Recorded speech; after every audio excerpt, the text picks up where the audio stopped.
Welcome friends, subscribe ಮಾಡ್ಕೊಳ್ಳಿ ನನ್ನ channel. Puri, chapati, dosa, idli side dish ಮಾಡಲಿಕ್ಕೆ 10 ಬ್ಯಾಡಿಗೆ ಮೆಣಸಿನಕಾಯಿನ 1 ಗಂಟೆ ಮುಂಚೆ ನೀರಲ್ಲಿ ಹಾಕಿ ನೆನೆ ಇಟ್ಟಿದ್ದೆ. ನೆಂದಿರೋ ಮೆಣಸಿನಕಾಯಿನ ಮಿಕ್ಸಿ ಜಾರ್ಗೆ ಹಾಕೊಂಡೆ.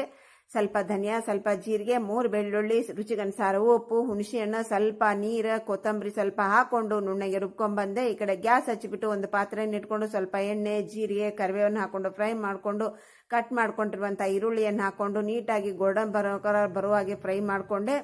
ಈ ಚೆನ್ನಾಗಿ ಫ್ರೈ ಆದ ನಂತರ ಮಾಡ್ಕೊಂಡಿರುವಂಥ ಮಸಾಲೆಯನ್ನು ಹಾಕೊಂಡು ಲೋ ಫ್ಲೇಮಲ್ಲೇ ಸ್ವಲ್ಪ ನೀರು ಹಾಕೊಂಡು ಎಣ್ಣೆ ಹೊರಗೆ ಬರುವಾಗೆ ಫ್ರೈ ಮಾಡಿಕೊಂಡು ಗ್ಯಾಸನ್ನು ಆಫ್ ಮಾಡಿಕೊಂಡೆ. ಈ ಕಡೆ ಒಂದು ಬೌಲ್ನಲ್ಲಿ 4 ಸ್ಪೂನಷ್ಟು ಹುರಗಡಲೆ ಪೌಡರ್, ಸ್ವಲ್ಪ ನೀರು ಹಾಕಿ ಗಂಟಿಲ್ಲದ ಹಾಗೆ ಕಲಿಸ್ಕೊಂಡೆ.